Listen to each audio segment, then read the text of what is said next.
অবস্থা। তোমাদের প্রথম পরামর্শ এবং শেষ পরামর্শ খাতা কলম নিয়ে বসে লিখতে হবে গুরুত্বপূর্ণ তথ্য যতটুকু আছে। অনশট বাংলা 45টা প্রশ্নের প্রথম 15টা প্রশ্ন, প্রথম সেট। বক্তব্যের শুরুর কথাকে এক কথায় প্রকাশ, এক কথায় কি বলে? এইটা নেওয়া হয়েছে, দেখা মনে হচ্ছে এক কথায় প্রকাশের প্রশ্ন, কিন্তু নেওয়া হয়েছে শব্দার্থ টিকা থেকে। কেন নেওয়া হয়েছে? কারণ আমরা জানি গদ্যপদ্যের মধ্যে থেকে শব্দার্থ থেকে সমার্থক শব্দ, এক কথায় প্রকাশ, বাগধারা, ব্যাকরণের অনেক প্রশ্ন আসে দেখা যায়। তো সেরকম একটা প্রশ্ন বক্তব্যের শুরুর কথা। কোন একটা কথার শুরুতে আমরা যেটা বলি, সেই কথার শুরুতে, এই যে একটু আগে বললাম ক্লাসের শুরুতে, এটাকে বলে ভূমিকা। বক্তব্যের শুরুর কথাকে আমরা বলি ভূমিকা। আচ্ছা, ভূমিকাকে আমরা আরো বলি উপক্রমণিকা। উপক্রমণিকা এটাও বলি। আবার আমরা সেটাকে বলি গৌরচন্দ্রিকা। গৌরচন্দ্রিকা, যেটাকে ভূমিকা বলে সেটাকে উপক্রমণিকা বলে, সেটাকে গৌরচন্দ্রিকা বলে। তোমরা গুগল করে অথবা নিজেরা জেনে এই ভূমিকা, উপক্রমণিকা আর গৌরচন্দ্রিকার আর কোন সমর্থক শব্দ বলতে পারবা? 4 নাম্বার দেখি পারো কিনা। ভূমিকা, উপক্রমণিকা, গৌরচন্দ্রিকা, এই 3টা শব্দের আর কোন সমর্থক শব্দ বলতে পারবে? এখন উত্তর দিতেছে 1-এর ঘ তাসফিয়া। কি ব্যাপার, 1-এর ঘ কেমন হইলো? এইটার আর কোন সমর্থক শব্দ তোমরা কইতে পারবা? দেখি পারো কিনা, আমি একটু দেখতে চাই। গৌরচন্দ্রিকা, উপক্রমণিকা, ভূমিকা, এইটার আর কোন সমর্থক শব্দ? ভনিতা, হ্যাঁ শুরুতে ভনিতা থাকে, কিন্তু ভনিতা কাছাকাছি, একবার এক্সাক্ট সমর্থক শব্দ সাগর আসলে হয় না, কাছাকাছি। সূচনা, সূচনা, হ্যাঁ ফাইন, এই তো খুব কমন একটা কথা সাদিয়া বলতেছে আর তাওহিদ বলতেছে। হ্যাঁ ঠিক আছে, এটা আমরা সবাই জানি, সূচনা। বক্তব্যের শুরুতে সেটাকে বলা হয় সূচনা। এবার আমরা দেখি যে এটা আসলে নেওয়া হয়েছে কোত্থেকে। এটা নেওয়া হয়েছে কাবুলের পথে, আমাদের শর্ট সিলেবাস ফুল সিলেবাসের বাইরে একটা গদ্য আছে সেখান থেকে। এখন ওই জায়গা থেকে নিয়েছি বলে তোমরা আবার চেষ্টা করো না যে ওইগুলো কি পড়তে হবে, না তোমাদের এটা পড়তে হবে না, এটা ওইখান থেকে নেয়। কারণ তোমরা দেখছো ঢাকা বিশ্ববিদ্যালয়ে গত বছর 15টা প্রশ্নের মধ্যে একটা শব্দের অর্থ আসছিল যেটা কোনো গল্প কবিতার মধ্যে নেই, বাইরে হয়তো কোথা থেকে দিয়েছে, এটা আমাদের কমন সেন্স থেকেই উত্তর করতে হয়েছিল। তো সেরকম একটা প্রশ্ন এটা হয়েছে। কালোয়াত যে শব্দটা আছে এর অর্থটা হচ্ছে ধ্রুপদ। খেয়াল, খেয়াল ওই যে সঙ্গীতের একটা বিষয় আছে খেয়াল, উচ্চাঙ্গ সঙ্গীতের মতো দ্রুত লয়ের সঙ্গীতে পারদর্শী এমন শিল্পী বা সিঙ্গারকে বলা হয় কালোয়াত। কালোয়াত। গৌরী সেন, গৌরী সেনের কথা টাকা যা লাগবে দিবে গৌরী সেন, এটা আমরা একটা প্রবাদ পড়েছি। আর অর্ধচন্দ্র মানে তো গলা ধাক্কা দেয়া, গৌরচন্দ্রিকা, এটা আমরা দেখলাম। এর পরের প্রশ্ন আলাকার্তের বাংলা পরিভাষা। এটা দেখো প্রশ্নটা দিয়েছি পারিভাষিক শব্দ হিসাবে, কিন্তু তোমরা জানো যে আমরা এর আগে প্রশ্ন সলভ এবং তোমাদের যে বিভিন্ন পরীক্ষা নিয়েছে সেখানে এটা তোমরা দেখতে পেয়েছো যে বিভিন্ন শব্দার্থ বা টিকায় অনেক সময় পারিভাষিক শব্দ, ইংরেজি পরিভাষা বা অন্য ভাষার শব্দ ব্যবহার করা হয়েছে। তার বাংলা পরিভাষা কি, তো সেটা শব্দার্থ বা টিকা থেকে পারিভাষিক শব্দ হিসাবে প্রশ্ন হতে পারে। এই আলাকার্তে শব্দটা একটা ফরাসি শব্দ। ফরাসি শব্দ মানে হচ্ছে ফ্রেঞ্চ ভাষার শব্দ। এর অর্থ হচ্ছে খাদ্য তালিকা অনুযায়ী। খাদ্য তালিকা অনুযায়ী, খাদ্যের তালিকা থেকে যে খাবার খেতে গেলে রেস্টুরেন্টে, সেটা অনুযায়ী আলাকার্তে এটা মেনু হিসাবে এটা ব্যবহার করা হয়। গৌরচন্দ্রিকা, ভূমিকা বা প্রাক কথন, এই যে আরেকটা শব্দ আছে দেখো, প্রাক কথন। প্রাক কথন, ভূমিকা, সূচনা, প্রাক কথন, গৌরচন্দ্রিকা, সবগুলো উপক্রমণিকা, সবগুলো একই কথা। তাহলে এর বাংলা পরিভাষা খাদ্য তালিকা অনুযায়ী এটা হবে। তাহলে দুইটা তথ্য এর সাথে রিলেটেড, একটা হচ্ছে এটা ফরাসি ভাষা শব্দ আর এটার অর্থ কি। আচ্ছা, ও এর ক্ষেত্রে কোনটা সঠিক? তোমরা বিগত আমাদের ব্যাকরণের ক্লাস যদি করে থাকো তাহলে তোমরা দেখবা যে সংবৃত, বিবৃত, উচ্চ মধ্য, নিম্ন মধ্য জীবের অবস্থান কি, এই যে একটা ছক আছে, এই ছক থেকে আমরা অনেকবার প্রশ্ন করেছি বিভিন্ন পরীক্ষায় এবং বিভিন্ন লাইভ ক্লাসে বাংলা ব্যাকরণে ধ্বনীয় বর্ণ থেকে। এত কঠিন শব্দ আসতে পারে, কঠিন শব্দ আসবে কি আসবে না এটা তো আমি বলতে পারি না, তবে সেই হিসাবে প্রশ্ন করেছি। এখন প্রশ্ন হইল ও এর ক্ষেত্রে কোনটা সঠিক। ওই যে ছকটা আছে তোমাদের বারবার বলে ছকটা মুখস্থ করতে হবে, আশা করা যে ছক থেকে একটা প্রশ্ন হবে। ও এর ক্ষেত্রে আমরা প্রথমে দেখবো যে ও এর অবস্থানটা কোথায়। আমরা এখানে দেখতে পাচ্ছি ও এর অবস্থান, ফাইন। এখন ও এর সময় জীবের অবস্থান কি থাকে? জীব কি সামনে থাকে, মাঝখানে থাকে নাকি পিছনে থাকে? এখানে লেখা আছে পশ্চাতে। তাইলে এখানে সব জায়গায় পশ্চাতে আছে, তাহলে এটা সব জায়গায় কমন আছে, এই জায়গায় কোনো ভেজাল আমরা পাচ্ছি না। আচ্ছা, জীবের উচ্চতা অনুযায়ী ও এর অবস্থানটা কোথায়? দেখো, উচ্চ না, এই জায়গায় তো না, উচ্চ মধ্যের মধ্যে আছে। তাহলে এখানে আমরা নিম্ন মধ্য, এটা বাদ, এটা নিম্ন মধ্য বাদ, উচ্চ মধ্য দুইটা আছে, তাহলে দুটা পাইলাম। তাহলে উচ্চ মধ্য আর পশ্চাৎ এটা কমন পাইলাম। এরপরে এখানে আমরা দেখছি ও এর হচ্ছে অর্ধ সংবৃত। অর্ধ সংবৃত মানেই তো সংবৃত, অর্ধ সংবৃত মানে অর্ধেক সংবৃত, এর মানেই তো সংবৃত। যেহেতু এখানে সংবৃত আর বিবৃতই আছে, অর্ধ সংবৃত অপশনে নাই, তাইলে আমার অর্ধেক জায়গায় যাওয়া লাগতেছে না, শুধু সংবৃত হিসাবটা করব। তার মানে এই যে এখানে বিবৃত আছে এটা বাদ, এখানে বিবৃত আছে এটা বাদ, তাহলে এই দুইটা বাদ হয়ে গেল। তাহলে তিনটা বাদ হয়ে গেলে থাকলো কি? উচ্চ মধ্য পশ্চাৎ সংবৃত স্বরধ্বনি। এই প্রশ্নটা এই ছক থেকে আসা সব থেকে কঠিন ক্যাটাগরির প্রশ্ন। বিগত বছরের প্রশ্ন খাটলে দেখবা তুমি ঢাবিতে আসে নাই, কিন্তু অন্যান্য বিশ্ববিদ্যালয়ে এইরকম কঠিন ক্যাটাগরির কোশ্চেন ছিল। ঢাবিতে এত কঠিন ক্যাটাগরির কোশ্চেন হবে না, যদিও গত বছর ছিল অধ্যাপকের।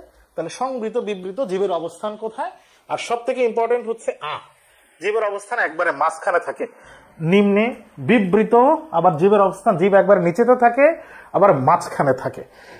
এই তথ্যটা আমরা জানবো এবং এটা মুখস্থ করবো। সবচেয়ে বড় কথা, এই ছক আমাদের মুখস্থ করে যাইতে হবে। ভাগ্য আমার ভালো ছিল, ওই যে কখন ভাগ্য ভালো ছিল, এটা অপরিচিত থেকে না, আমরা একটু দেখি ঠিক কোন জায়গায় আছে। এটা গল্পের একবারে শেষে ভাগ্য আমার ভালো ছিল এই বাক্যটা আছে। তাই বছরের পর বছর যায়, আমি এইখানে আছি, ওই যে ঠিক যে জায়গায় অপরিচিতা কল্যাণী আছে, ঠিক ওই জায়গায় ও চাকরি করে যাচ্ছে। দেখা হয়, সেই কণ্ঠ শুনি, যখন সুবিধা পাই কিছু তার কাজ করে দেই। সরকারি চাকরি করে অনুপম, কল্যাণীকে কিছু সাহায্য সে করে। আর মন বলে এই তো জায়গা পাইয়াছে, এই যে সে পাশে থাকতে পারতেছে, তাকে কোনো কাজে সাহায্য করতে পারছে। যেহেতু তার পাওয়া হইল না, পরবর্তীতে যখন আবার চেষ্টা করেছিল বিয়ের অফার দিয়ে, কিন্তু যেহেতু কল্যাণী রাজি হয় নাই, এই কারণে এই যে ওর পাশে থাকতে পারে, কল্যাণীকে সে উপকার করতে পারে, এটার জন্যই সে বলছে যে কোন রকম একটা সুযোগ তো পেয়েছে, ওইটাকেই বলা হচ্ছে জায়গা পাইয়াছি। ওগো অপরিচিতা, তোমার পরিচয়ের শেষ হইল না, শেষ হইবে না। ওই যে কল্যাণী যে অনুভবের কাছে অধরাই থাকলো, সেটাই হিসাব করে এখানে বলা হয়েছে তোমার পরিচয় শেষ হইল না, মানে আমি তোমাকে পেলাম না, তোমাকে অর্জন করা আমার সম্ভব হইল না, কিন্তু ভাগ্য আমার ভালো, এই তো জায়গা পাইয়াছি। এই যে ওর পাশে থাকার, তাকে হেল্প করার যে সুযোগ পেয়েছে, সেটাকে সে বলেছে ভাগ্য আমার ভালো, জায়গা পাইয়াছি। দেখো কি মানে এতেই অসহায়ের মতো একটা কথা, বিয়ের আসর থেকে থাকলে বের করে দিছে, এরপরে যে পাশে থাকার হেল্প করার একটা সুযোগ পাইছে, এটাই ও বলতেছে যে আমার ভাগ্য ভালো। তাহলে এখানে অনুপমের কথা বলা হয়েছে। 5 নম্বর প্রশ্ন আমি যাই, আমরা দেখবো এখন ঠিক কোন জায়গায় এই নরকের কথা বলা হয়েছে। আমরা জানি বিলাসী সে আত্মহত্যা করে এবং বলছে বিষ তো বাড়িতে থাকে, সে আত্মহত্যা করছে, এবং বিলাসী আত্মহত্যা করছে ভালোবাসার টানে, প্রেমের কারণে। কিন্তু সমাজ বা তৎকালীন সমাজ তো ভাবছিল যে এই মহিলা তো নরকেই গেছে, এটা তো ফিক্সড মনেই করেছিল তখনকার সমাজ। তো সেই জায়গায় হিসাব করে সেই জায়গায় নেওয়ার কথা। একদিন গিয়ে শুনিলাম ঘরে তো আর বিষের অভাব ছিল না, বিলাসী আত্মহত্যা করিয়া মরিয়াছে। এবং শাস্ত্র মতে তখনকার শাস্ত্রকার তো ছিল সমাজ, সেই সমাজ মানে তাদের সামাজিক নিয়ম অনুযায়ী সে নিশ্চয়ই নরকে গিয়েছে, মানে বিলাসের মৃত্যু আত্মহত্যা করছে। এটাকে একটু পরিহাস করে বলা যে এই যে মৃত্যুর কারণ যা ঘটলো, যা হইল, আমরা যদি দায়ী করি কাউকে, তাহলে অবশ্যই সমাজকে দায়ী করতে হবে। তাই একটু পরিহাস করে সমাজের এই নিয়ম নীতি, শাস্ত্রকে ব্যঙ্গ করে বলা যে শাস্ত্র মতে নিশ্চয়ই নরকে গিয়েছে, কিন্তু যেখানেই যাক আমার নিজের যখন যাইবার সময় আসিবে, তখন ওইরূপ কোনো না কোনো একটা নরকে যাওয়ার প্রস্তাবে পিছাইয়া দাঁড়াবো না। এর ভিতরে এইখানকার জায়গায় এইখানে নেলার অনুশোচনা বুক প্রকাশিত হয়েছে, নেলার অনুশোচনা। এখন কিসের অনুশোচনা? দেখো, মৃত্যুঞ্জয় ছোটবেলায় তার মিষ্টি খাওয়াইছে, বন্ধু হিসেবে অনেক সাহায্য সে করছে, কিন্তু মৃত্যুঞ্জয় অসুস্থ হয়েছে, অনেকদিন পড়ে আছে, সে ঠিক মতো যায় নাই, বিলাসী প্রায় সেবা করে সুস্থ করে তুলছে, তখন দেখতে গেছে। এরপরে মৃত্যুঞ্জয় কিন্তু বরাবরই নেলার এই নেগেটিভ সাইডটা দেখে নাই। নেলা যে ওই যে বিলাসীকে টেনে হিসে নিয়ে আসছে, গ্রামের যে কয়েকজন তার সাথে ছিল, এবং নেলা যে শাস্ত্রের বা সমাজের ওই রক্ষণশীল কুসংস্কার আইন কানুনের পক্ষে ছিল, এইগুলো তো তার কাছে গল্প যেভাবে লিখেছে তার কাছে মনে হয়েছে এটা অন্যায়, এটা খুবই খারাপ কাজ। এত বড় অন্যায় কাজ করলো, তাহলে তো স্বর্গ বা বেহেশতে যাওয়ার সুযোগ তারা নাই। এই জন্য নেলা নিজেও মনে করছিল যে আসলে তাকে নরকে যাইতে হবে। তাই বলছে এই ওইরূপ কোনো না কোনো একটা নরকে যাওয়ার প্রস্তাবে পিছাইয়া দাঁড়াইব না, এই মাত্র বলিতে পারে। মানে নিশ্চিত করে কষ্টে দুঃখে অনুশোচনা করে কইতেছে যে আমার কপালেও ওই নরকেই আছে, যে নরকে বিলাসে গেছে আত্মহত্যা করে। কোন ধরনের মানুষের পক্ষে সুন্দর নিরাপদ পৃথিবী নির্মাণ করা সম্ভব? ভালোবাসাপূর্ণ মানুষের পক্ষে সুন্দর নিরাপদ পৃথিবী নির্মাণ করা সম্ভব। এটা আছে কোথায়? এটা আছে প্রতিদান কবিতার মূল ভাব। প্রতিদান কবিতার মূল ভাবে এটা আছে। সমাজের নিয়ম পাল্টাতে গেলে বাধার সম্মুখীন হতে হয়, সমাজ রক্ষকদের আক্রমণের শিকার হতে হয়। সমাজের নিয়ম পাল্টাতে গেলে বাধার সম্মুখীন হতে হয়। এখানে কমা আছে, আমরা জানি বাক্যের মাঝখানে কমা আছে, সেখানে ব্রেক করলাম, থেমে গেলাম। বাক্যটা যদি পূর্ণ বাক্য হয়, স্বাধীন বাক্য হয়, তাহলে সেটা একটা সরল বাক্য। ফাইন। তাহলে এখানে সমাজের নিয়ম পাল্টাতে গেলে বাধার সম্মুখীন হতে হয়, এই কমার ওখানে ব্রেক করলে আমি অর্থ বুঝতে পারছি, বাক্য শেষ হয়েছে। তাহলে এটা ওই অংশটুকু একটা সরল বাক্য। আবার সমাজ রক্ষকদের আক্রমণের শিকার হতে হয়, বাক্যের এই অংশটা একটা পূর্ণাঙ্গ অর্থবোধক বাক্য, তার মানে এটাও একটা সরল বাক্য। দুইটা সরল বাক্য বা একাধিক সরল বাক্য কমা দিয়ে যদি সংযুক্ত থাকে, একাধিক সরল বাক্য কমা দিয়ে যদি সংযুক্ত থাকে, তাহলে সেই বাক্যটাকে আমরা বলবো যৌগিক বাক্য। তোমরা একটা জিনিস মাথায় খেয়াল করবা, অপশনে জটিল মিশ্র দুইটা আছে, এই দুইটা তো হইতেছে না। আর সরল বাক্য দুইটা অংশ আছে, তাহলে তো সরল বাক্যই হচ্ছে না। সোনার তরী কবিতায় চিরায়ত শিল্প লোকের প্রতীক কি? সোনার তরী কবিতার এই যে প্রতীক, একটা শব্দ এবং তার অন্তরালে আর একটা অর্থ, এই যে প্রতীকগুলো ব্যবহার করা হয়েছে রূপকাশ্রয়ী কবিতা। রূপক কবিতায় একটা শব্দের অন্তরালে ভিন্ন আর একটা অর্থ, দুইটাকে সমান্তরালে এগিয়ে নিয়ে যাওয়ার ক্ষেত্রে কবি একটা শব্দ তার অন্তর অর্থ এরকম যতগুলো শব্দ বা সিম্বল বা প্রতীক ব্যবহার করে, সাহিত্যের ভাষায় অলঙ্কারের ভাষায় ওইটাকে প্রতীক বলে। আমরা জানি সোনার তরী কবিতা ঠিক সেরকম একটা শব্দ বলেছে, কিন্তু আসলে ওইটা ওই অর্থ না, ভিতরে একটা অর্থ আছে। এরকম ছোট ছোট অনেকগুলো প্রতীক ব্যবহার করা হয়েছে। সেই প্রতীকগুলোর মধ্যে আমরা এখানে বলেছে চিরায়ত শিল্পালোক, মানে চিরকালের জন্য। আমরা জানি সাহিত্যিক কবি তার অনেক সাহিত্যকর্ম সৃষ্টিকর্ম রেখে যাচ্ছে, কিন্তু সে জীবনে এসে তিনি দুঃখ কষ্ট পাচ্ছেন, উনি অনুধাবন করছেন যে আমার এই সাহিত্যের স্থান, আমার ভালো ভালো যে সাহিত্যকর্ম আছে, এই সাহিত্যকর্ম চিরদিনের জন্য চিরায়ত শিল্পালোক, যেটা শিল্প সৃষ্টি, যেখানে শিল্পের আধার, সেই জায়গায় এটা মানে চিরদিনের জন্য বলবৎ থাকবে কিনা, মানুষ মনে রাখবে কিনা এই সাহিত্যকর্ম চিরায়ত শিল্পলোক। এখন চিরায়ত শিল্পলোক এইটা ব্যবহার করেছে কোথায়? আমরা জানি মাঝি নৌকা চালাইতেছে, মাঝি এসে চলে যাইতেছে, তার দিকে তাকাচ্ছে না, মাঝি চিরকালের জন্য চলে যাচ্ছে, তাকে নিয়ে যাচ্ছে না। তাহলে মাঝি যেখানে যাচ্ছে ওইখানেই তো তাকে অনুরোধ করেছে নিয়ে যাওয়া, তাহলে ওই জায়গাটা তো চিরায়ত শিল্পলোক। কি বলেছে দেখি? ভরা পালে চলে যাই, কোনো দিকে নাই চাই, ঢেউগুলো নিরপায় ভাঙে ধর। এখানকার ঘটনা, কৃষক একা একা বসে আছে, দেখে যেন মনে হয় চিনি হওয়ারে মাঝিকে, ওগো তুমি কোথাও যাও কোন বিদেশে, কোন বিদেশে যাইতেছে, কোন বিদেশে যাও তুমি, এই কোন বিদেশ, ওই বিদেশটাই তো চিরায়ত শিল্পালোক। বারেক ভিড়াও তরি কুলে এসে তুমি আমারে নিয়ে যাও, না হলে আমার সৃষ্টিকর্ম নিয়ে যাও, আমি জানি সৃষ্টিকর্মের স্থান হবে, তাহলে বিদেশে নিয়ে যাও, চিরায়ত শিল্পালোক। আমরা আরো জানি, আমরা বারবার এই প্রশ্নের উত্তর দেখেছি, মাঝি কিসের প্রতীক? কালের মহাজন। আর সোনার তরী কিসের প্রতীক? মহাকালের প্রতীক। সোনার তরী মহাকালের প্রতীক, মাঝি কালের মহাজন, আর চিরায়ত শিল্পালোক। যে আগুন জ্বলে উঠেছিল অন্তরে তা মুহূর্তে নির্বাপিত হয়। এখানে নির্বাপিত শব্দটি কোন পদ? নির্বাপিত হয় মানে নিভে যায়, নিভে গেছে এমন, তার মানে নিভে গেছে। নির্বাপিত হয় তার মানে এই ধরনের, লিখিত হয় তার মানে রিটেন, নির্ধারিত হয় তার মানে সিলেক্টেড, প্রেসক্রাইব, নির্বাপিত হয়েছে অবস্থা, তাইলে বিশেষণ হয়। তা মুহূর্তে নির্বাপিত হয়, তাহলে আগুনের অবস্থা বুঝিয়েছে, নিভে গেছে এমন অবস্থা। তাহলে এটা কোন পদ? এটা বিশেষণ পদ। এটা কোথা থেকে নেওয়া হয়েছে? এটা লাল সালু উপন্যাস থেকে নেওয়া হয়েছে। লাল সালু উপন্যাসের এই জায়গা থেকে তোমরা প্রশ্ন পেয়েছো, প্রশ্ন আছে সামনে। এটার সাথে আর এটার এই জায়গার মিল আছে, কোন জায়গায় সেটা পরের প্রশ্নটা সলভ করলে আমরা বুঝতে পারবো। বিশেষণ, তোমরা বিশেষণ লিখছো কিন্তু বিশেষণ বানানটা ভুল হচ্ছে, এটা তো আসলে দেখা খুবই কষ্টের একটা বিষয়। আমরা দেখি, এর উজ্জ্বল্যই তার মনকে উজ্জ্বল করে রাখে, এর বিবর্ণতা তার মনকে অন্ধকার করে দেয়। বাক্যে কিসের উজ্জ্বল্য বা বিবর্ণতা কথা হচ্ছে? উজ্জ্বল্য এই শব্দটা কিন্তু বিশেষ্য, বিবর্ণতা রং হারাইছে এমন, এটাও কিন্তু বিশেষ্য। উজ্জ্বল বিশেষণ, আর উজ্জ্বল্য বা উজ্জ্বলতা এটা হচ্ছে বিশেষ্য। আচ্ছা, এবার আমরা দেখি, দেখে মনে হচ্ছে এর উজ্জ্বল বলতে এখানে হয়তো মসজিদ হইতে পারে অথবা মাজার হইতে পারে, কিন্তু এটা উত্তর হবে ঝালর। এবার একটু তোমরা লেখো দেখি কয়জন এটা সহজে উত্তর করতে পারছিলা। উত্তর হবে ঝালর, ঠিক আছে, এটা সহজে উত্তর করতে পারছিলা। আমরা একটু যে জায়গায় আছে সেই জায়গাটা একটু পড়বো, সেখানে ইম্পর্টেন্ট বেশ কয়েকটা তথ্য আছে। লাল সালু উপন্যাসের ঠিক যেই জায়গা থেকে এই প্রশ্নটা নেওয়া হয়েছে। সেদিন রাতে কে যেন একটা মস্ত মোমবাতি এনে জ্বালিয়ে দিয়েছে মাজারের পাদদেশে, মাজারের নিচের কাছে। ঘরটা রোশনাই হয়ে উঠেছে, মোমবাতি জ্বালানোর পরে উজ্জ্বল হয়ে উঠেছে ঘরটা। সে আলোয় রূপালী ঝালরটা আজ অত্যধিক উজ্জ্বল দেখায়। ওই মোমবাতির আলোর কারণে ঝালরটা, রূপালী রঙের ঝালর, সেটা বেশি উজ্জ্বল দেখাচ্ছে। মজিদ কয়েক মুহূর্ত তাকিয়ে থাকে সেদিকে, কিন্তু হঠাৎ তার নজরে পড়ে একটা জিনিস। ঝালরের একদিকে এখানে উজ্জ্বল হবে, উজ্জ্বল যেন কম, উজ্জ্বলতার দীর্ঘ পথের মধ্যে ওইখানে কেমন একটু অন্ধকার। ঝালরের এক প্রান্ত বা কোনো একটা জায়গায় উজ্জ্বলতা ঠিক মতো নেই, কম দেখা যাচ্ছে।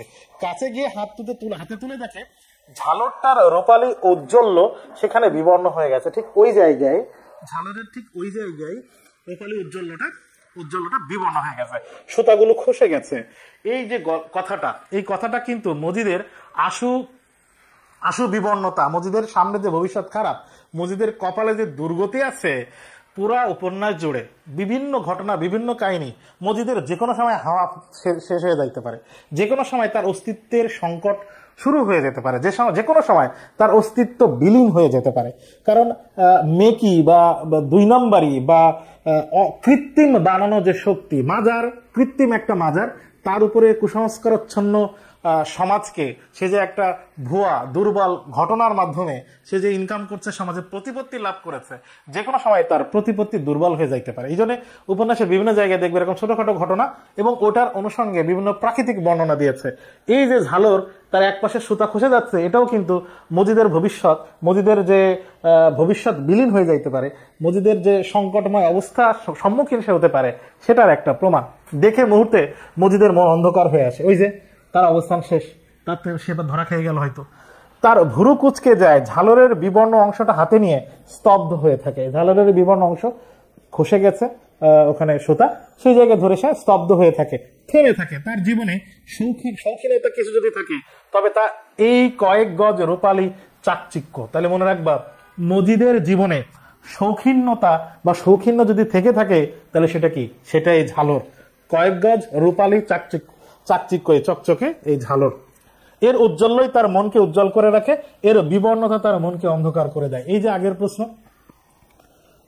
এই যে এর উজ্জ্বলই তার মনকে উজ্জ্বল করে রাখে, এর বিবর্ণতাই তার মনকে অন্ধকার করে দেয়। তাহলে কার রং বা কার চকচকে উজ্জ্বলতা মজিদের মনকে আলোকিত করে, আবার ওর উজ্জ্বলতা কম দেখলে তার মন অন্ধকারে ভরে যায়? কার? সেই ঝালরের। তাহলে এই অংশটা কিন্তু খুবই গুরুত্বপূর্ণ লাল সালু উপন্যাসের। এখান থেকে আমরা দেখলাম যে এটার উত্তর হচ্ছে ঝালর। আশা করি লাল সালু উপন্যাসের একটা খুব গুরুত্বপূর্ণ তথ্য তোমরা জেনেছ। পরের প্রশ্ন 11 নম্বর, সন্ধি সাধিত শুদ্ধ শব্দ কোনটি? দেখো, উপায় অন্তর, মাঝখানে আকার আছে। তাহলে উপায় যুক্ত আন্তর হইতে পারে নিয়ম অনুযায়ী। উপায় মানে আমরা জানি ওয়ে, পথ, অন্তর মানে অন্য আর একটা উপায়। তাহলে উপায় যোগ আন্তর হইতে পারে না, উপায় যোগ অন্তর মানে অন্য উপায়। চরাচর, মাঝখানে আকার আছে, তার মানে আ ও বা আ দুই দিকে হবে, চর আর চর হয় না। চর যুক্ত অচর, চর যুক্ত অচর, এখানে অ হবে। চর মানে নদীর ভিতরে, নদীর ভিতরে বা নদীর পাশে মৃত্তিকা বা ভূমি, মাটি, এলাকা, এটাকে চর বলে। আর যেখানে পানির বেষ্টিত এলাকা মানে পানি দিয়ে ভরা, সেটাকে অচর বলে। চর আর অচর দুইটা মিলে জায়গা পৃথিবীকে বলা হয়। তার মানে এখানে অনেক পবিত্র আমরা দেখতে পাচ্ছি যে পব আর ইত্র আছে, পব আর ইত্র আছে। তাহলে মাঝখানে প্লাস দিয়ে আমি এই পাশে ইত্র দিলাম, আর পব আছে, তার মানে এর সাথে একটা অব আছে। তাহলে অব থাকলে আমরা জানি ওকার দিতে হয়। তাহলে প যুক্ত ইত্র, এটা হচ্ছে পবিত্র। তাহলে প যুক্ত অত্র আছে, এই জন্য ভুল। এই তিনটাতে আমরা ভুল পেয়েছি, প্রথমটাতে ভুল নাই। এখন সর্বৈব, মাঝখানে কি আছে? ঐকার আছে। ঐকার মানে হচ্ছে কি, ওই ঐকার তুলে দিয়ে প্লাসের পরে এ অথবা ওই দিতে হবে। তাহলে এখানে সর্ব, এই যে ঐকার তুলে দিলাম, প্লাসের পরে এবো আছে। সর্বৈব মানে আগাগোড়া, সম্পূর্ণ, পুরাটা। সর্বৈব তার মানে হচ্ছে সম্পূর্ণ। তাহলে 11 নম্বর প্রশ্নে আমরা দেখলাম প্রথমটাতে আসলে সব ঠিক আছে, বাকি তিনটাতে ভুল আছে।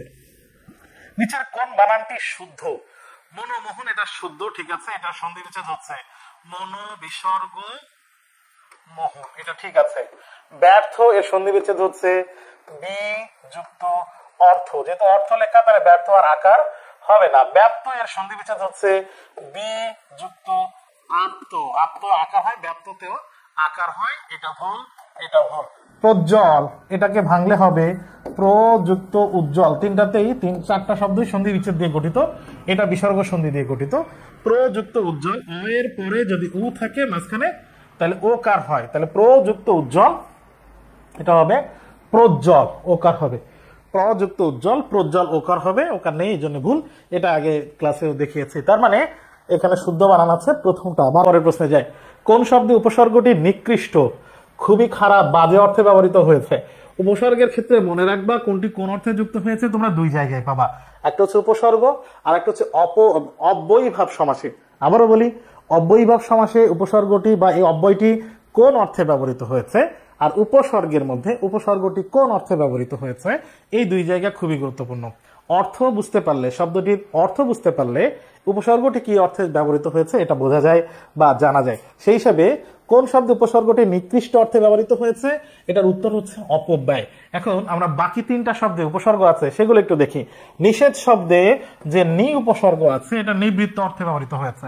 আমরা যখন বলি যে তুমি বাইরে যেও না, তার মানে ওই কাজ থেকে, বাইরে যাওয়ার কাজ থেকে তাকে নিবৃত্ত করছি, আড়াল করছি, দূরে রাখছি, থামাচ্ছি, এটাকে তো আমরা নিষেধ করি। এই নিষেধ করা নেই কোন অর্থে ব্যবহৃত হয়েছে, নিবৃত্ত। এই নিটা কিন্তু সংস্কৃত উপসর্গ, এই নিটা কিন্তু সংস্কৃত উপসর্গ। আমরা জানি নি উপসর্গ খাঁটি বাংলাতেও আছে আবার সংস্কৃতেও আছে। নিষেধ শব্দের নি সংস্কৃত উপসর্গ, নিবৃত্তির নি সংস্কৃত উপসর্গ। নিষ্কাম শব্দের নি, এখানে যেহেতু মূর্ধন্য আছে, পেট কাটা মূর্ধন্য যুক্ত শব্দ অবশ্যই সংস্কৃত শব্দ হয়, তাহলে নিষ্কাম শব্দ যেহেতু সংস্কৃত শব্দ, তাহলে এখানকার যে নি উপসর্গ এটাও সংস্কৃত উপসর্গ।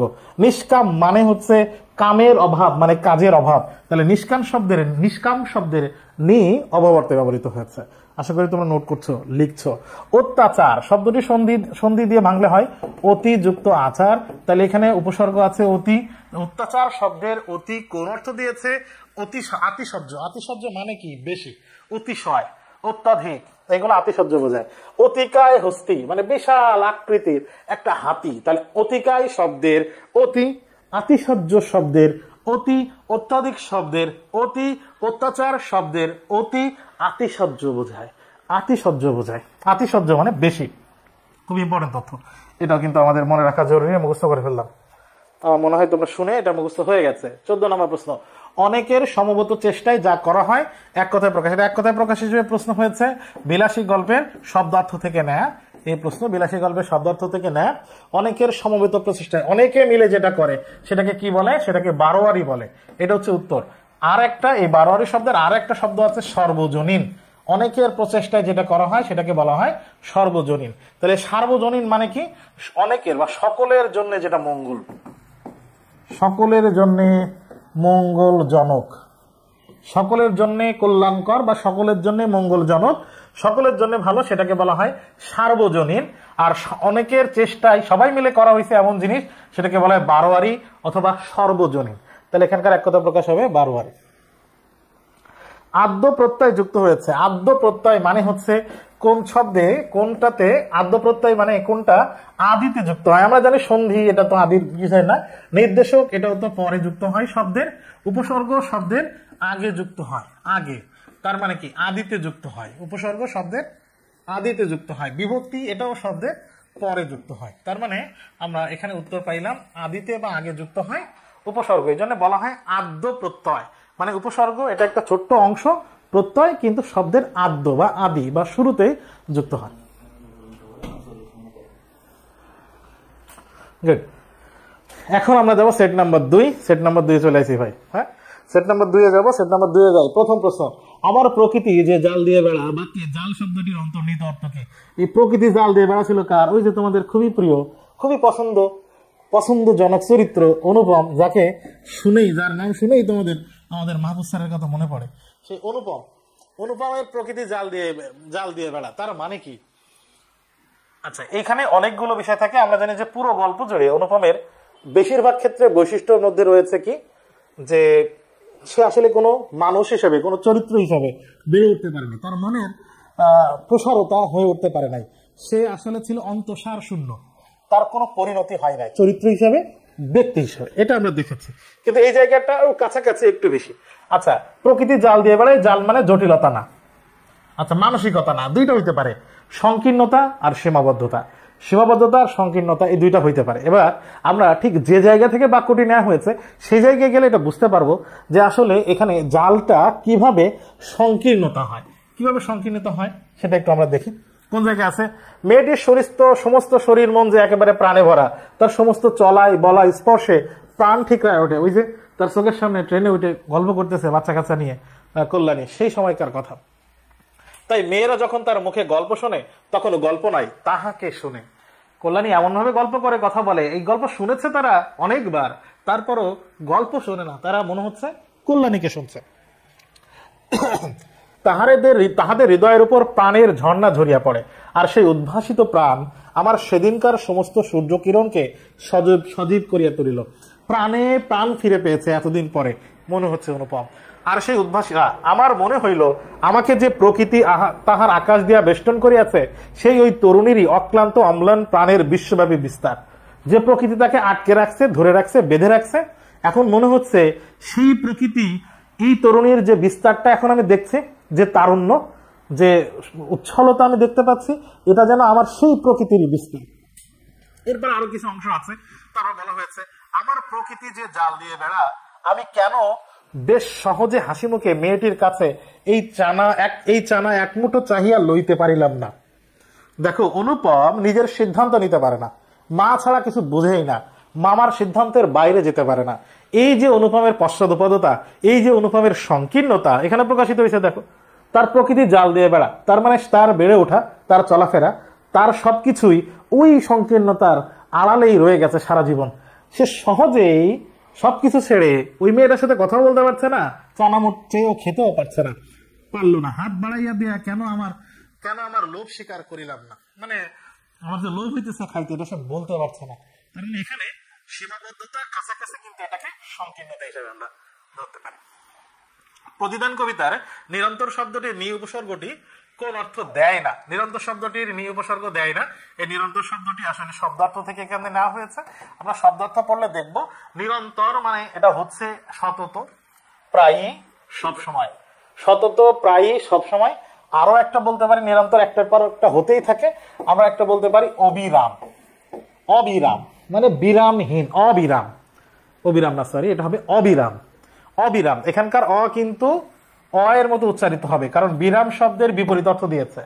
আমরা উচ্চারণের সময় পড়েছিলাম, শব্দের আগে অযুক্ত হয়ে যদি ওটার বিপরীত অর্থ দেয়, তাইলে ওখানকার অয়ের উচ্চারণ অয়ের মতো হয়, ও এর মতো আর হবে না।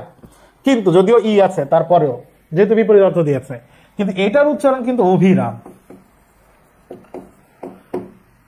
অবিরাম, আমরা একটা শব্দ জানি না, বাংলাদেশের বা গ্রামের নয়ন অভিরাম সৌন্দর্য, নয়ন যুক্ত অভিরাম, নয়ন যুক্ত অভিরাম, দুইটা মিলে কি হয়? নয়না ভিরাম। তার মানে নয়ন জোড়ানো সৌন্দর্য, এমন সৌন্দর্য তোমার চোখ জোড়ায় যাবে, নয়ন জোড়ায় যাবে। তাহলে সেটা হচ্ছে অভিরাম, উচ্চারণ কিন্তু এরকম অভিরাম। এই অভিরামটা তো এটার সাথে হয় না, অবিরাম থাকলে হইতো। তাহলে যে অর্থ দেয় না, অবিরাম অর্থ দেয় না। সতত, প্রায়ই, সবসময় আর অবিরাম একই অর্থ দেয়।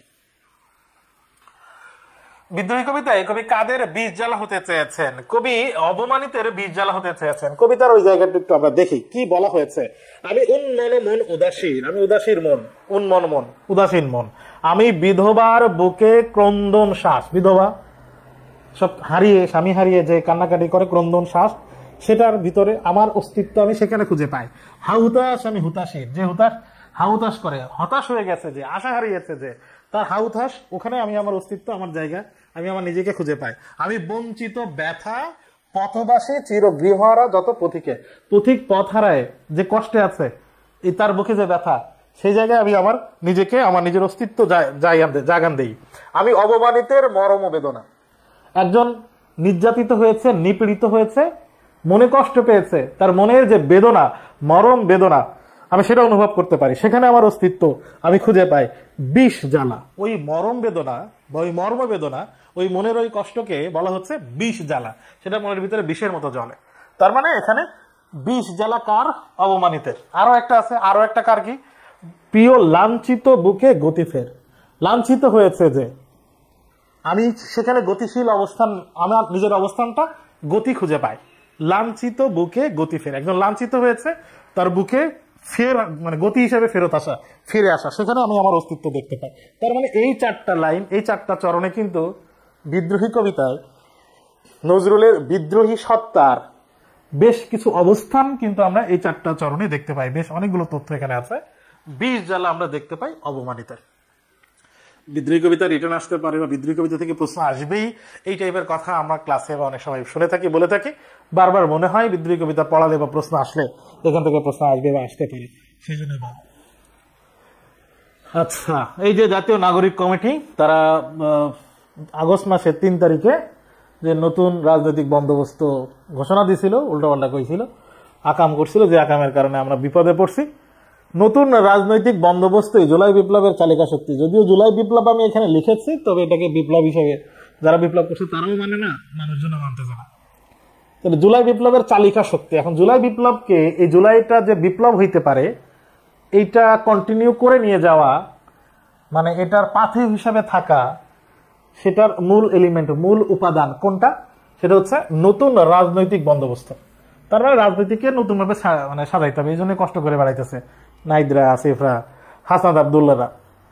এখন এখানে প্রশ্নটা কি? রাজনৈতিক এবং বন্দোবস্ত, এই দুই শব্দের ক্ষেত্রে কোনটা সঠিক? বিগত বছরের প্রশ্ন বিশেষ্য বিশেষণ থেকে তোমরা বিশ্লেষণ করলে দেখবা যে এই টাইপের একটা প্রশ্ন হয়, একটা বাক্য দিয়ে দুইটা শব্দের কোনটা কি, কোন পদ। আচ্ছা, রাজনৈতিক বন্দোবস্ত আমরা যদি প্রশ্ন করি, কেমন বন্দোবস্ত? বন্দোবস্তটা তার মানে ব্যবস্থাটা, এই ব্যবস্থাটা কেমন, সেটা হবে কি? রাজনৈতিক। তাহলে কেমন দিয়ে উত্তর পাচ্ছে? এই রাজনৈতিক, এটা হচ্ছে বিশেষণ, এর বিশেষ্য হচ্ছে রাজনীতি। রাজনীতি হচ্ছে বিশেষ্য, আর রাজনৈতিক এটা হচ্ছে বিশেষণ। রাজনৈতিক বন্দোবস্ত, আমরা যদি বলি যে বন্দোবস্ত বা ব্যবস্থা, রাজনৈতিক কিসের বা রাজনৈতিক কিসের ব্যবস্থা তারা করবে, তাহলে সেটাকে বলা হচ্ছে বন্দোবস্ত। তার মানে আমি দেখলাম কি দিয়ে প্রশ্ন করলে উত্তর হইতেছে বন্দোবস্ত। রাজনৈতিক কি নিয়ে আসিফরা, নাহিদরা আন্দোলন করতেছে? রাজনৈতিক বন্দোবস্ত নিয়ে, একটা নতুন রাজনৈতিক বন্দোবস্ত নিয়ে। তাহলে এখানে কি দিয়ে প্রশ্ন করলে উত্তর হইতেছে বন্দোবস্ত। তার মানে বন্দোবস্ত শব্দটা বিশেষ্য, রাজনৈতিক শব্দটা বিশেষণ, উভয়ই বিশেষ্য। এটা উত্তর হচ্ছে না, উভয়ই বিশেষণ উত্তর হচ্ছে না। প্রথমটি বিশেষ্য, আমরা কি রাজনৈতিক শব্দটি বিশেষ্য পেয়েছি? তাহলে এটা উত্তর হচ্ছে না। প্রথমটি বিশেষণ, দ্বিতীয়টি বিশেষ্য, শেষেরটাই উত্তর। এর ছাড়া আমরা আরো একটা শব্দটা জেনে নেই, নতুন রাজনৈতিক বন্দোবস্ত। রাজনৈতিকটা কেমন বন্দোবস্ত? নতুন। তাহলে নতুন শব্দটা আবার বন্দোবস্তকে মডিফাই করছে, নতুন শব্দটা বিশেষণ। নতুন যে বিশেষণ, এটা আমরা সবাই জানি, এটা আমাদের কাছে নতুন না। একটা বিশেষণ, পরেরটা বিশেষ্য। আজন্ম কোন সমাজ? জন্ম থাকা পর্যন্ত। তাহলে এখানে আ উপসর্গটা, এই আ অব্যয়টা পর্যন্ত অর্থ দিয়েছে। পূর্বপদে অব্যয় আছে এবং অব্যয়টার ভাব বেশি হলে সেটার নাম হচ্ছে অব্যয়ী ভাব সমাস। রহিমা চরিত্রটি কিসের মধ্যে দিয়ে ব্যক্তিত্বময় হয়ে উঠেছে? আমরা জানি যে রহিমার চরিত্র বিশ্লেষণ, উপন্যাসের আগে সবগুলো চরিত্রের চরিত্র বিশ্লেষণ আছে। রহিমার চরিত্রের বিশ্লেষণে গিয়ে দেখা যায় যে রহিমা আসলে এই যে মজিদ এতদিন সমাজকে অন্ধকারে রেখেছে, কুসংস্কারের মধ্যে নিমজ্জিত রেখেছে, তার প্রতিপত্তি এবং তার এই যে বানানো কৃত্রিম গল্পের মাধ্যমে, এবং রহিমা মজিদকে আসলে শক্তি জুগিয়েছে। কেমনে? মজিদ যা করতো রহিমা বিশ্বাস করত, যেভাবে যা বলতো সে অনুগত ছিল। রহিমার এই অনুগত থাকা, মজিদের প্রতি সে অন্ধ বিশ্বাস থাকার কারণে আসলে রহিমাও একটা কিছুটা হলেও নেতিবাচক চরিত্রের অধিকারী হয়েছে গল্পের পুরো উপন্যাস জুড়ে। কিন্তু জমিলা আসার পরে, জমিলা তার সতীন, আবার জমিলা বয়সে রহিমার অর্ধেক বয়সী, এত কিছুর পরেও যেহেতু অল্প বয়সী জমিলাকে দেখে রহিমার ভিতরে মাতৃত্ব জেগে উঠেছে। তাহলে এই মাতৃত্ব জায়গাটাই হচ্ছে তার সব থেকে ইতিবাচক বৈশিষ্ট্য, এবং ওই জায়গায় রহিমা চরিত্রটি আসলে ব্যক্তিত্বময় হয়ে উঠেছে। তার চরিত্রটা এই জায়গায় গিয়ে কোনো ইতিবাচকতায় একবারে পরিপূর্ণ হয়ে উঠেছে। সেটা কোন বৈশিষ্ট্যের মধ্যে দিয়ে? মাতৃত্বের মধ্যে দিয়ে। এবং এই লাইনটা সরাসরি চরিত্র বিশ্লেষণে আছে, সেই জায়গা থেকেই না। স্রোতে ভাসমান নৌকায় চড়ে ধাক্কা খাওয়ার মতো ভীষণ ভাবে ঝাঁকুনি খায়। লাল সাল উপন্যাসে এখানে কার কথা বলা হয়েছে? ঝাঁকুনি কে খায়? সহজ কথা, অনেকবার ঝাঁকুনি খাইছে, অনেকবার তার অস্তিত্ব শেষ হয়ে গেল, এই কষ্ট মজিদ পাইছে। তাহলে এখানে মজিদের কথা বলা হচ্ছে। এই চোখ রাঙামার স্পর্ধা বেশি দিন থাকবে না। নবাবকে এই ঝাড়ি দিছিল, এরকম করে থ্রেড দিছিল কে? বেগম, ঘষিডে বেগম। আবিধানিক ক্রম অনুসারে সাজানো হয়নি, কোন জায়গায়? আবিধানিক ক্রম অনুসারে সাজানো হয়েছে কোথায় দেখে? দেখো এখানে শুরুতে অন্ত আছে, অন্ত আছে, অন্ত আছে। তাহলে প্রথম অন্ত পর্যন্ত কমা। অন্তর্জাল, তারপরে আছে র, অন্তর্জালা, এরপরে আছে র, অন্তর্ধান, এরপরে আছে র।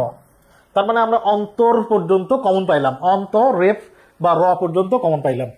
এরপরে র এর পরে আছে বর্গীয় জ, এখানে র এর পরে আছে বর্গীয় জ, এখানে র এর পরে আছে ধ। এখন বর্ণমালার ক্রম অনুযায়ী বর্গীয় জর পরেই তো ধ আসে। উত্তর হচ্ছে হ্যাঁ, বর্গীয় জর পরেই ধ আসে, তার মানে এখানে ক্রম ঠিক আছে। পরে দেখি এখানে গন্তব্য, তার মানে গ আছে, গ এর সাথে আছে কি অ। গুণমুগ্ধ, গ এর সাথে আছে কি উ। এখানে গুপ্ত, গ এর সাথে আছে ও, অ এর পরে উ হয়, ঠিক আছে। এবার পরে দুইটা যায়, যেখানে উ দুইটাতেই আছে। গুণমুগ্ধ উ এর পরে আছে মূর্ধন্য, গুপ্ততে উ এর পরে আছে প। এখন আমাকে বলো মূর্ধন্য এবং প এই সিরিয়াল তো ঠিক আছে, আগে মূর্ধন্য পরে প হয়, ক্রমের বর্ণের ক্রম, এটা ঠিক আছে। তার মানে এখানেও ক্রম ঠিক আছে। যেহেতু এটা উত্তর, এটা শেষে যায় লাল। লাল ল এর সাথে আছে লা, লা, লা, মানে প্রথমে লা কমন আছে, এরপরে ল এর পরে এখানে আছে ল, এখানেও আছে ল, এখানেও আছে তালব্য স।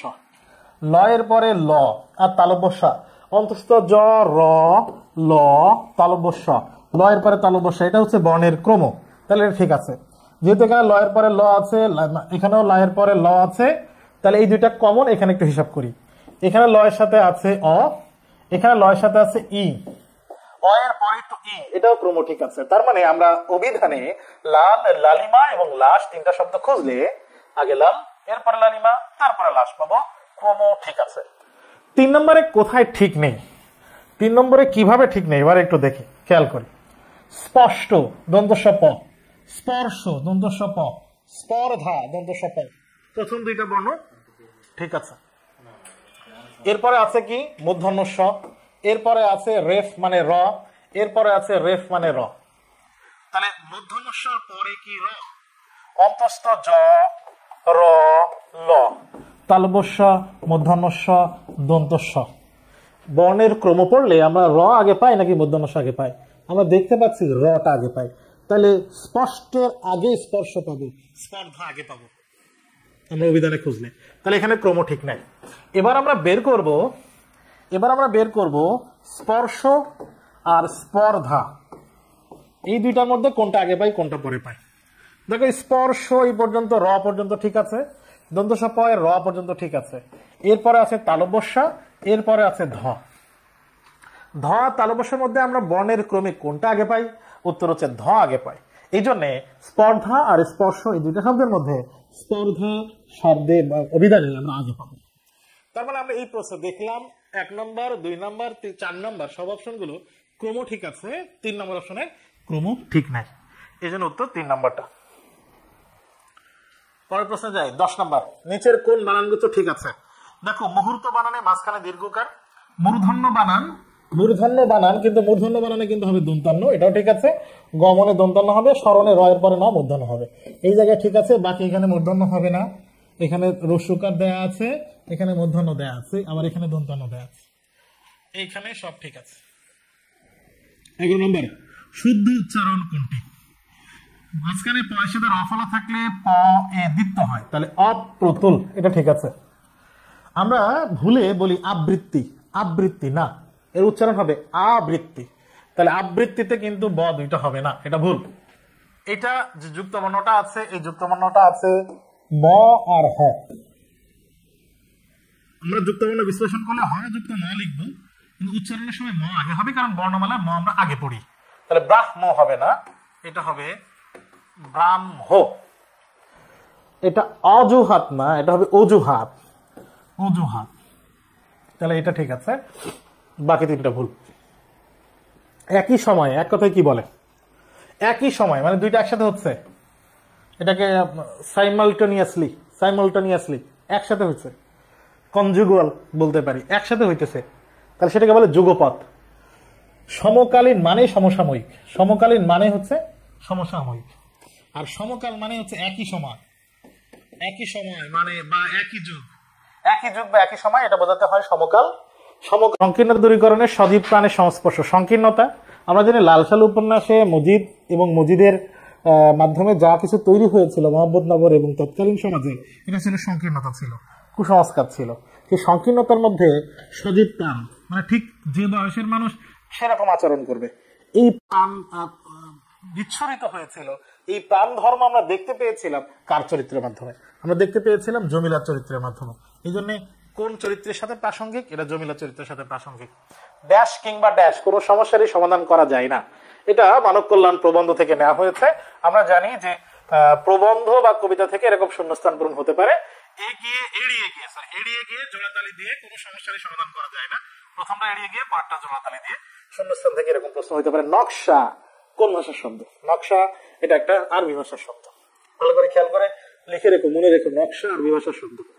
সে টের পায় কিভাবে মানুষের পর মানুষ তাকাচ্ছে তার দিকে, নিজেকে তার নর্দমার মতো লাগে। তাকে কোন গল্পে আছে নিজেকে নর্দমার মতো মনে হয়? সে টের পায় লোকজন তার দিকে তাকাচ্ছে, কত ঘৃণার চোখে তাকাচ্ছে। কার সম্পর্কে বলা হইতে পারে এটা? এটা আলহাদি সম্পর্কে। আহলাদি লেখা আছে কিন্তু উচ্চারণ হবে আলহাদি। আবার লিখলাম কারণ এটা আমরা সবাই জানি, তারপরও নিজেকে তার ছেঁচড়া নোংরা নর্দমার মতো লাগে। একবারে গল্পকার এইভাবে বলছে আলহাদির মনোবাসনা বা চেহারার বর্ণনা দিতে গিয়ে তার মনের অবস্থা বোঝানোর জন্য বলছে নিজেকে ছেঁচড়া নোংরা নর্দমার মতো লাগে। মাসের পিছের আড়ালে থেকেও সেটা টের পায় কিভাবে মানুষের পর মানুষ তাকাচ্ছে তার দিকে, টের পায়। তাহলে কার সম্পর্কে? এটা আহলাদি সম্পর্কে বলা হয়েছে। ফেব্রুয়ারি 1969 কবিতায় প্রাণ হিসেবে স্বীকৃতি দেওয়া হয়েছে, সেই প্রাণ আমাদেরই। তাহলে এই প্রাণ বলা হয়েছে কোনটাকে? বাংলা ভাষাকে বলা হয়েছে সেই প্রাণ। আমি দলে যাই যত বন্ধন, যত নিয়ম কানুন শৃঙ্খল, যত নিয়ম আইন এগুলো আছে আমি সব পায়ে মারিয়ে দিই, সবকিছু পায়ে দিয়ে মারাই। তার মানে এখানে কানুন শব্দের অর্থ হচ্ছে আইন, এটা শব্দার্থ থেকেই নেওয়া হয়েছে বিদ্রোহী কবিতা। প্রতিরোধ শব্দটি কোন সমাস? প্রতিরোধ, এই যে রোদের বিপরীতে প্রতি অব্যয় আছে, তাহলে এটা কোন সমাস? অব্যয়ীভাব সমাস। আমরা বলেছি এর আগেও যে অব্যয়ীভাব সমাসে উপসর্গটি কোন অর্থে যুক্ত হয়েছে, এরকম প্রশ্ন হইতে পারে। আমরা কয়েকটা দেখে নিই। প্রতি উপসর্গের মূলত তিনটা অর্থ আছে। বাক্যে কোন একটা শব্দে প্রতি উপসর্গ যুক্ত হইলে তিনটা অর্থে ব্যবহৃত হইতে পারে। কি কি? সদৃশ্য হইতে পারে, যেরকম প্রতিমূর্তি, মূর্তির মতো আরেকটা, মূর্তির সদৃশ্য প্রতিমূর্তি। প্রতি বিপরীত অর্থ দিতে পারে, প্রত্যুত্তর, এই প্রত্যুত্তর শব্দের সন্ধি দিয়ে গঠিত, বিশ্লেষণ করলে হবে প্রতিযুক্ত উত্তর। তাহলে উত্তরের বিপরীতে আরেকটা উত্তর, তাহলে এখানে প্রতি বিপরীত অর্থ দিয়েছে। আবার বিরোধ অর্থ দিয়ে, যেমন প্রতিদ্বন্দ্বী, প্রতিপক্ষ, প্রতিরোধ, এগুলোতে বিরোধ অর্থ দেয়। কারণ এখান থেকে যদি একটা প্রশ্ন আসে আর যদি তোমরা না পারো, তাহলে এর মতো আমাদের মতো কষ্ট পাওয়া শিক্ষক কিন্তু আর পৃথিবীতে থাকবে না। তাহলে এই তথ্যগুলা, এই জায়গাটা আমরা একটু খুব গুরুত্ব দিয়ে মনে রাখবো। লাল সালু উপন্যাসে মজিদের গৃহে কোন সত্তার বিকাশ ঘটে? মজিদের বাড়ির মধ্যে ভয় আছে, ধর্ম ব্যবসা আছে, ধর্ম ব্যবসা আছে মাজার কেন্দ্রিক, সততা আছে, এটাও তো মাজার কেন্দ্রিক, প্রাণময়তা আছে। কিভাবে, কোন সত্তার বিকাশ হয়েছিল? কিভাবে? ওই যে জমিলা, তার ঘরের মধ্যে জমিলা চরিত্রের মধ্যে আমরা কি দেখতে পেয়েছি? প্রাণময়তা দেখতে পেয়েছি। এই জন্য উত্তর হবে প্রাণময়তা। তোমার শিক্ষা হয় নাই, তোমার শিক্ষা দেওয়ার দরকার।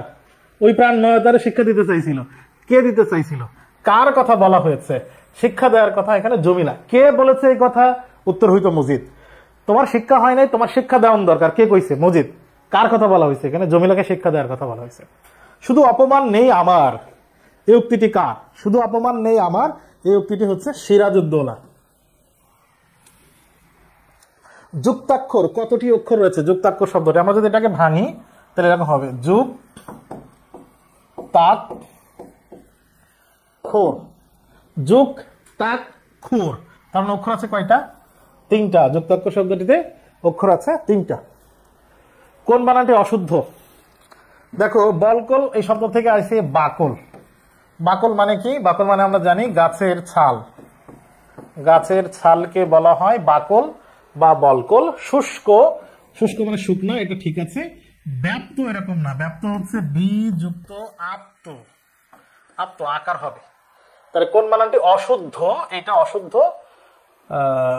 সরি, কোন বানানটি অশুদ্ধ? বলকল অশুদ্ধ, শুষ্ক অশুদ্ধ মানে তো ভুল।